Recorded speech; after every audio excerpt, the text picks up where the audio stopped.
Today, Sally Yates and James Clapper were testifying about their favorite conspiracy theory, the idea that the Russians hacked our election.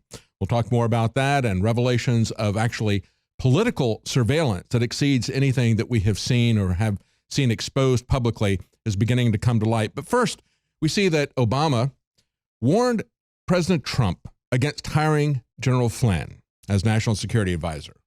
I can imagine he did. As they point out here, and this is the words of Sean Spicer, he said, "It's true that President Obama made it known that he wasn't exactly a fan of General Flynn's, which frankly shouldn't come as a surprise, given that General Flynn worked for President Obama as an outspoken critic." Well, what did he say as an outspoken critic? What got him fired from the Obama administration? Well, he pointed out that ISIS was being armed by the U.S. government, not by accident or circumstance, but as deliberate policy. And, he also used that phrase that they don't like to hear, Islamic terror. And it's almost like I can imagine that Obama called up Trump and said, there's certain words in his vocabulary that we don't want to hear, words like swell and soldier, oh man. And of course, he used that dreaded term Islamic terror, which McMaster, as soon as he became National Security Advisor, said, we're not going to use that phrase, the phrase that Obama could never use. So yeah, there was a lot of reasons why he didn't want to see Flynn in there. A lot of reasons why the deep state did not want to see him there. But today we had Sally Yates and James Clapper. If you look at this picture, there the two of them stand with their hands raised, taking an oath to tell the truth. Seriously? This is James Clapper, the guy that we've all seen over and over again. The clip where Ron Wyden asked him if there was any surveillance of American citizens going on, and he well, no, sir. The world's worst poker player and the world's most obvious liar is James Clapper, and yet the mainstream media is hanging on every word that is coming out of them on this testimony.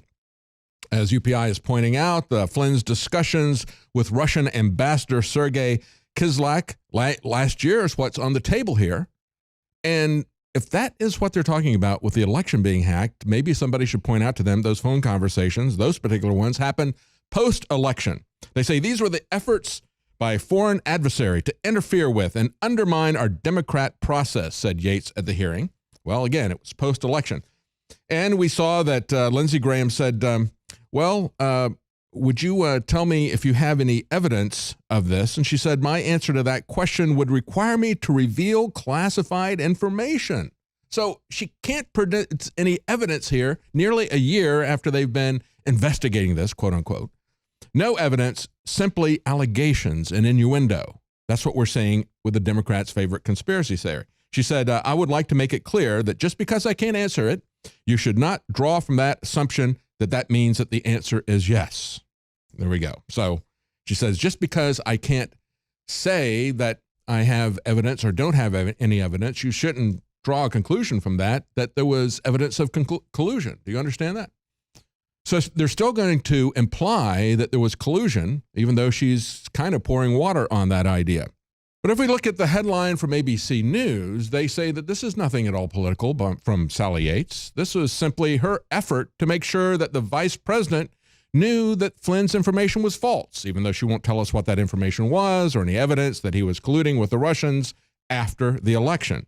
And we look at James Clapper and what he's having to say. He says Russia is now emboldened to interfere in elections in the U.S. and around the world. He said Russia's meddling in last year's U.S. presidential election amounted to a high water mark in its decades-long effort to interfere in political contests. See, this is their narrative.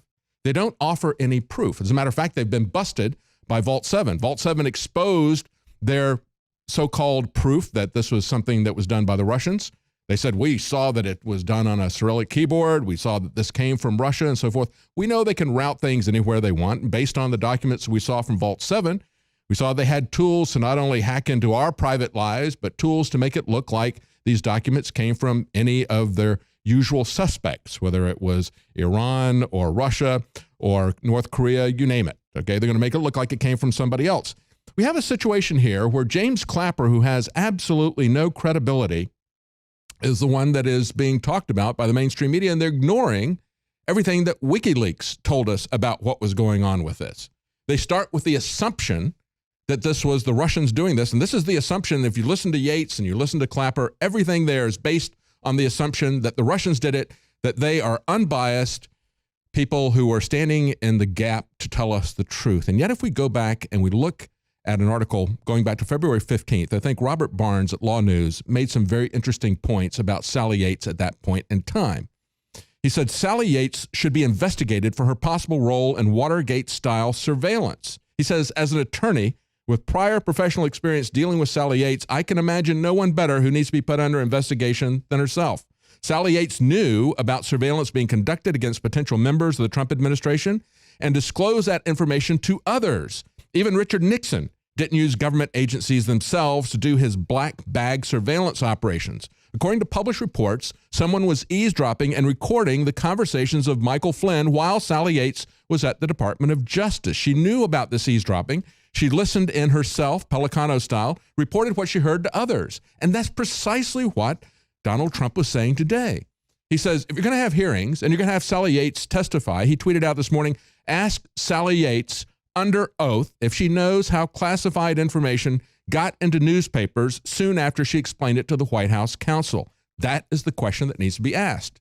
And going back to February, the questions that were being asked by Barnes said, did she obtain a warrant for this activity? Did she disclose to the White House that she was working as a temporary holdover, that she was using her office to intercept calls whenever she could? Did she leak the intercepted calls to the press, as apparently she is leaking them now? So that's the question. She's promoting herself as being someone who is standing in the gap, and yet they continue to push this conspiracy theory. Meanwhile, we see that Rand Paul had asked a month ago that President Trump would look into the fact that he was being surveilled upon. Where I had Donald Trump saying, they were spying on us, they were spying on the White House, they're spying on my people. And remember, he was eviscerated in the press. And yet, Rand Paul, going back to April the 10th, wrote a letter to President Trump. He said that he had received allegations that the Obama administration had sought intercepted intelligence from the NSA on him and on other members of Congress. And he asked President Trump at the time to conduct a formal investigation. This is according to Circa. They quietly asked for the probe nearly a month ago. See, we just got this information last week, but the letter dates back to April the 10th. So we have President Trump who knows this is going on. He knows that they've been spied on by the Obama administration using the surveillance state. Using the surveillance state is now turned into political surveillance.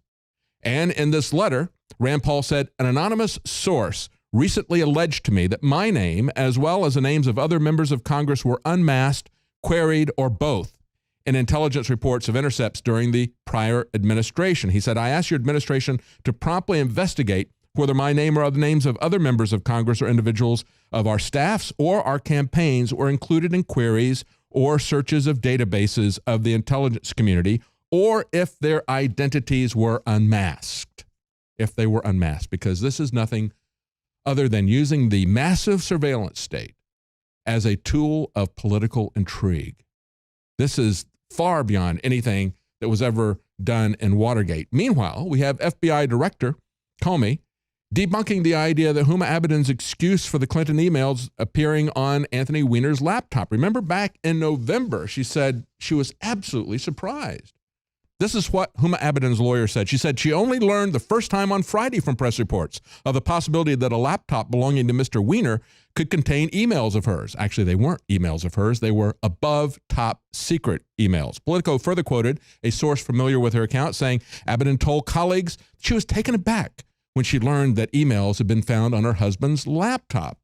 And now we learn that Comey is saying, well, she did it so she could print them out. I guess she didn't know she was doing that at the time. Don't worry, he won't charge you. He'll give you a pass. I know you didn't mean to do anything bad. Stay with us. We'll be right back.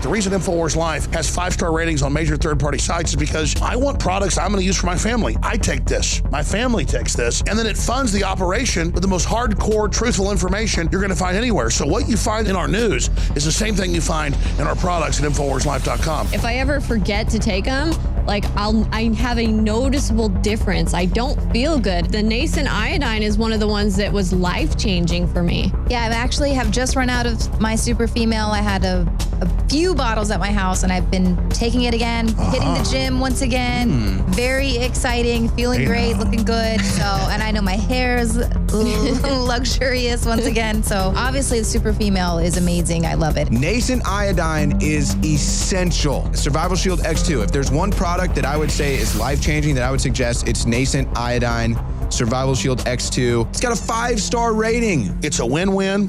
InfoWarsLife.com.